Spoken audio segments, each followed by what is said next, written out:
Welcome back, ladies and gentlemen, to the NASTL. We have Complexity against Quantic for you guys right now, where Complexity is up 2-0. CatZ on a tear right now. And he's bopping clowns and shoving some faces into this dirt and saying, eat it. Right now, I want to give a chat giveaway before we actually go into the game. We're going to be giving away Thunder Sticks of your choice, of course, Terran, Zerg, or Protoss, to the person that wins. So I'm going to think up a trivia question. We're going to go from there. Let's see what I can do for trivia. Let's go ahead with,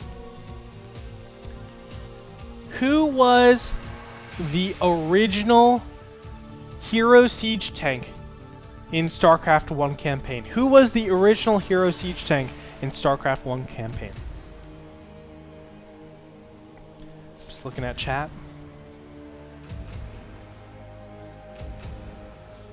It was not Duke Nukem. Sorry, Vizex. Who was the original tank, siege tank, in StarCraft 1 campaign? And we got a winner. Quick Fast 11. Apparently his very, very fast. It is Edmund Duke. Congratulations. I won't take General Duke, but it's Quick Fast 11. Can you write that down, Emmett? Excellent. Ladies and gentlemen, let's go ahead and pop into the game. I did that perfectly because it already started. We have Complexity CatZ against Quantic.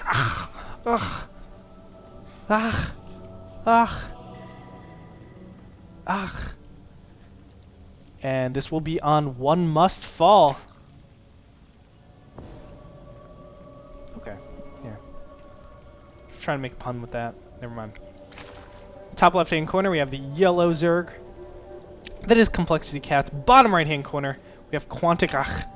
It's just Og. But, you know, I'm not going to lie. Originally, I had a problem with Og.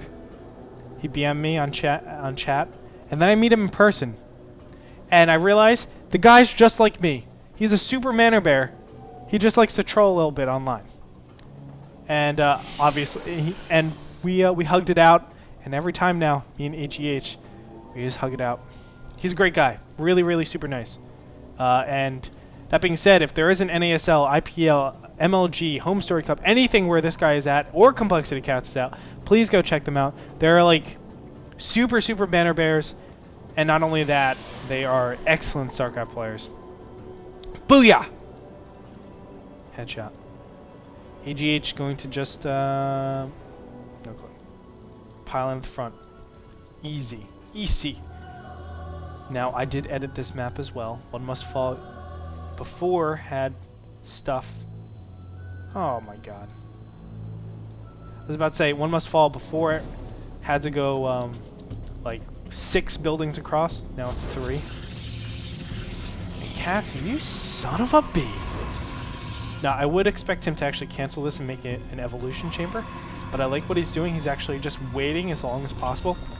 And then right before this makes, he'll actually go for the evolution chamber. I do believe. But we'll see what he does. Yeah, it's impossible that it's going to actually be a hatchery rush. But this basically guarantees that he doesn't have to waste as many minerals. I do believe it's going to be 75 minerals that he wastes for this hatchery. That's always going to be the case. But then he can probably cancel his extractor if he wants to.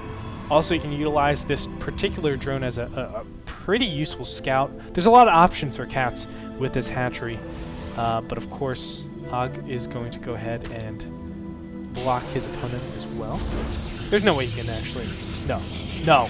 Say it isn't so. CatZ, you crazy sob.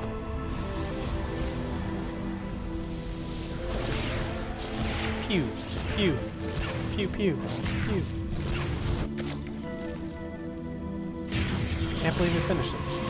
And what he's going to do is just wait until 3 larvae, and then he'll make them all at once. He doesn't want 2 Zerglings to be caught out and just doing nothing.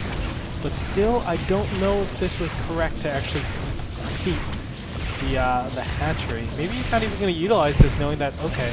See, this is sword. I don't know. I wouldn't call this an even trade. 300 for 300. Oh yeah, and he will move with it. Okay, cancels. I would have said that was incorrect. And from this point, double gas. This is exactly what I do when I'm going up against a Zerg that hatches me like that.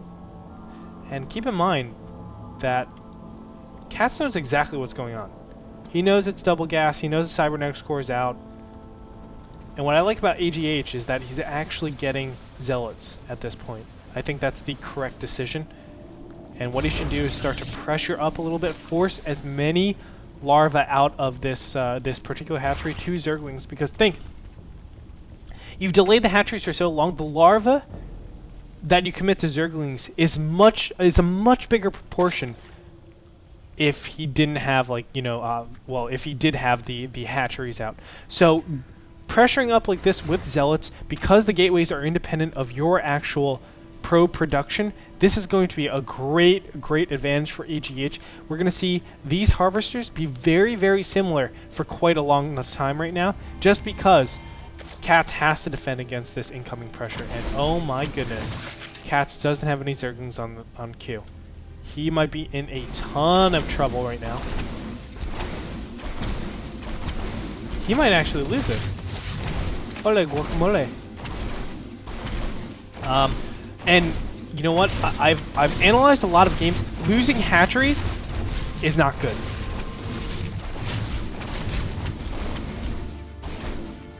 You're welcome, everybody. This analytical commentating brought to you by. Look at this. Actually, AGH is not going to be able to get down this hatchery. He's able to get Zerglings out in time, but let's look at the income tab. Look at that. They've evened out. AGH going to take the advantage now. And look, what's most important, I think, is the fact that he has those two cannons to drop back to. He has this great SimCity. He has sentries out at this time. And please do not lose your sentries. Oh my god. Oh my god. Ah! Ah! Okay. That's good. Get it? I made it funny. Oh my god. He's so screwed. Back up, and then he's gonna go again. Oh, zealots to the rescue. Felicitacion. Maybe not to the rescue. These sentries are DED dead. If you ever watch Robin Hood Men in Tights, you know the reference? If not, I'm not an idiot. I swear to God. No, dead is with an A. So still, AGH is going to take a little bit of a hit right there with losing out his 3 sentries. That does mess up his push, because he has a 5-gate push quite a bit. But I think he's still in a great position because the income has been relatively close for quite a long time. Now finally Harvester's going to come out. But remember, these Harvesters, they just popped out right now. So if there is some sort of timing, which it looks like AGH is actually going to do yet again. I love this play. Continuing on with the aggression. Again, what we're going to see is that same dynamic we were talking about before. But now it's going to be CatZ is completely unprepared for this. Oh my god, the hatchery can actually be sniped at this point if he targets down the hatchery. Yes, he is. And pylons are coming out on the way right now. The hatchery is going to go down. A big advantage for AGH right now. And the pylon is finished. What's going to come of it? Additional zealots are going to be warped in here. Drones are trying to skirt away to that natural expansion. CatZ is actually supply blocked at this point. AGH is going to push forward. He doesn't have many sentries. He doesn't have any sentries. Ah! And Blink is actually being searched, but this is a great engagement right now. Very narrow choke. Zealots are super effective like this. Transfuse goes off on the Spine Crawler. Isn't going to be enough. A Roach is in the background, but no! There's just way too many Zealots. He should really split off a couple of the Zealots, push on forward onto the mineral patch. But he's going to go forward. Roaches are going to finally pop out. That's going to be CatZ's saving grace. But it looks like these Zealots might be able to do a little bit of damage. Queen goes down. Wow. These Zealots will be cleaned up, but they're going to take off a couple of drones before actually dying. And CatZ basically has... Uh-oh. Uh-oh! Oh! Oh! Okay. We're good? We're good? Whew. That is close. But now we need to clear out these pylons. AGH should make another proxy pylon over here somewhere, so that he has the the ability to actually spawn in more zealots and then go for that hatchery. I would love him to do that. AGH, please, if you're listening in, do it. I'm just kidding. I'm just kidding. He's not listening in. But it would be awesome if he did it and then it looked like he was listening in and it was listening to me. Obviously, he's not, though. AGH is too big of a mentor bearer and too big of a competitor to do that. CatZ's going to push forward. This is what I was talking about. He has one move. That's why. I mean, he suffered so much losses. He needs to push in right now. +1 is actually being researched as we speak. That'll probably go down before anything can come of it. And just more additional units are streaming through. Blink is up. Keep in mind, Blink is finished. So he will be able to blink, but there's not actually a lot of stalkers here. 2 force fields go down. Will he actually be able to put down? Yes, he will. Nice force fields. Another round of stalkers is going to pop out, and this is going to back CatZ away quite nicely. CatZ, he's on his tippy toes, man. It's like a midget at a urinal. Excuse me, little person.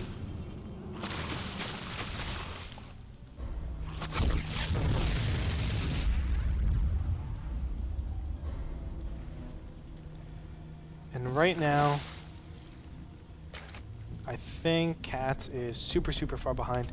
Income tab showing 41 to 59. Yes, CatZ is definitely behind. Super, super far. I know it doesn't seem like it because it's just 2 base against 2 base, but it's more than just, oh, equal base is bad. It's more than that. Just the tech, everything about it right now is going Ogg's way. He has the observer out, so Burrow is basically of no use. Tunneling Claw is being researched, but that's not going to do too well, in my opinion. So it's just going to be AGH pushing forward. Additional zealots are going to be warped in. Third is starting up, but obviously not going to do that much. AGH looking good, taking game number 3. Is it 3? Yeah, it's 3. Looking like he's going to take game number 3 and put Quantic on the scoreboard. Roaches are going to go down. That represents just about half the army. Units have showing 17 stalkers, 6 sentries to 14 roaches. It's going to be mostly formality right now. CatZ, of course, super. Always fights to the death. Super try hard.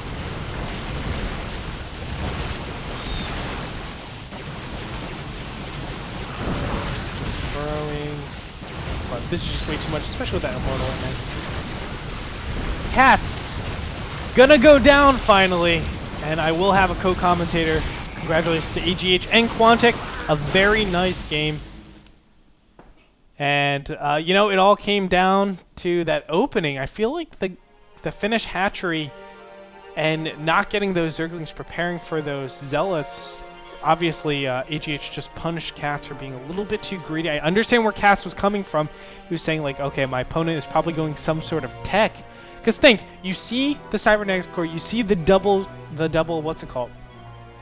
Gas, you're thinking it's going to be some sort of warp gate. This is the possibilities. It's going to be warp gate, Stargate, Twilight Council, Dark Templar, some variation of that. You're not expecting something just straight out like mass zealots, right? So what CatZ is saying is the attack that I'm going to witness is going to come a little bit later. AGH though punishes that sort of style. That is my style too. Punishes that style. He just says I'm going to build up in some zealots, push forward. Now, he could be really royally screwed because he invested a lot in gas, right? And he's not utilizing it. But in this game, however, he understood his opponent. He saw what is it he was doing. He knew that getting that third, you have to almost always get that second before any sort of lair timing. So he went for that push, and it was very successful. So that being said, we're going to take a short break, get Complexity CatZ on the line, and we'll be back with you. Everybody stay tuned. More NASTL action coming your way.